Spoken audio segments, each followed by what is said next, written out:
rich do? They sleep. Ask him, sir, do you sleep?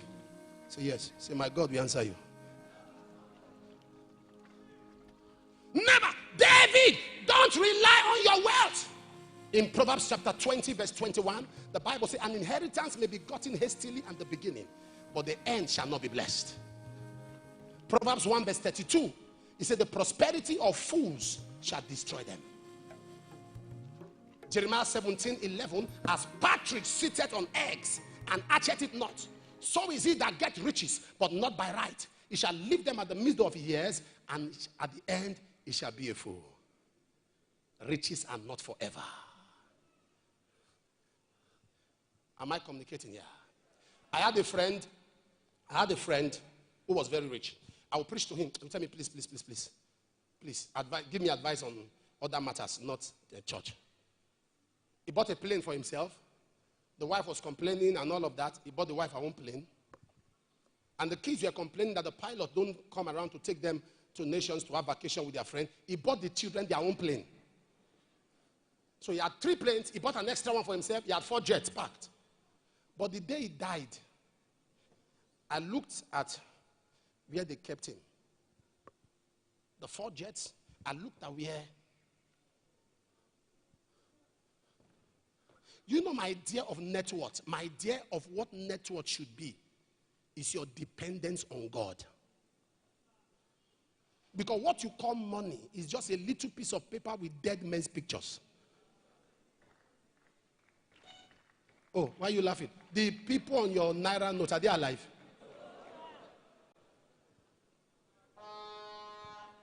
Am I communicating here? God is not against you having money. God is against money having you. We have multimillionaires in this church who are young men who are blessed by God. I've pumped that consciousness into them continually. You know where you're coming from. This money, this wealth, God gave it to you to help the poor. The reason God blessed you is to help the poor. If you don't have that consciousness, then the value of that wealth is gone. Overdependence. The second force that destroys kings is overdependence on wealth. Psalm 62 verse 10. Psalm 49 verse 16 to 17. Psalm 62 verse 10. Trust not in oppression and become not vain in robbery. If riches increase, set not your heart upon them. If riches increase, set not your heart upon them. Psalm 49, 16 to 17. Bible says, when it leaves, it will not carry it away. Look at that. Be thou not afraid when one is made rich, when the glory of his house is increased. Now look at verse 17. For when he dieth, he shall carry. Do you know that amuses me at times? When I discover that, it made me stop acquiring things. The day the thing dawned on me, a man dies today. You have seen by prophecy, people that have been picked out here who die, and they are just in the mortuary. The brothers are already.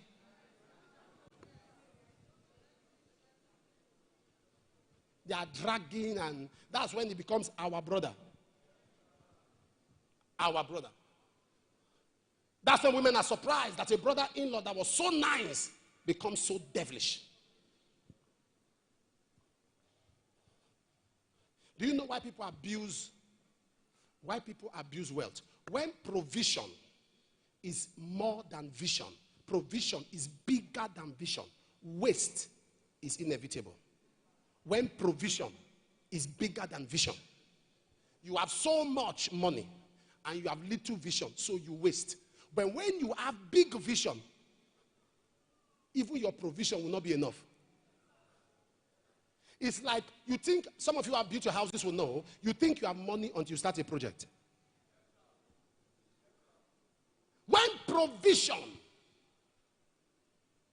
is more than vision, then waste and abuse is inevitable. In the name that's above every name, you will not be choked with the yoke of materialism.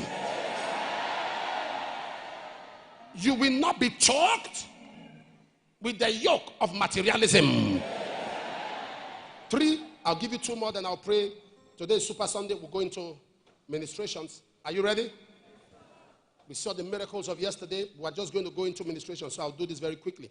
Number 3, the third force that destroys king is when you despise people.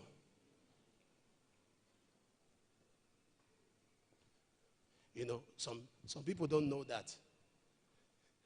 Even a madman has family. Uriah was a nobody to David.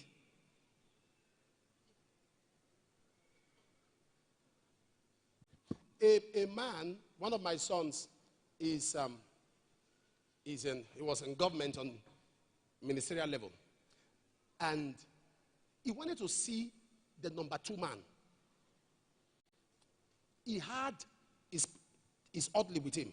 So he went to see the number 2 man, which was the vice president at that time. He tried, they kept blocking him. He tried, they kept blocking him. So one day he was in the car, he was complaining. His oddly was sitting with him. He said, I don't know, at my level they can't let me see. I need to share my side of the story, blah, blah, blah, blah, blah. And oddly, when he finished, Dolly said, Oga, I'm hearing you say you want to see the vice president. He said, yes. He said, I can make you see him. My friend, go and sit down. He continued. The man said, Oga, you have been kind to me. I can make you see him. He said, okay. How? When they got home, this young police officer, which was an ASP, sent the vice president a message. That one called him, said, have you been? Where are you now? He messaged, Oga, please.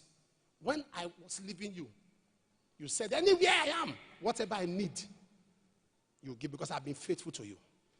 See this man. He's now my Oga. That guy was the oddly to the vice president years ago. Was not the oddly to the minister. He took the minister's hand. He took his Oga's hand.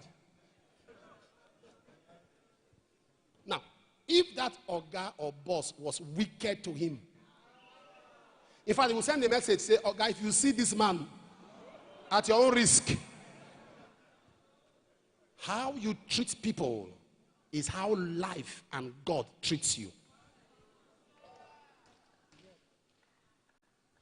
In the life of people, you will always be remembered for 2 things: the problems you solved or the problems you created. Be a problem solver. Be a problem solver.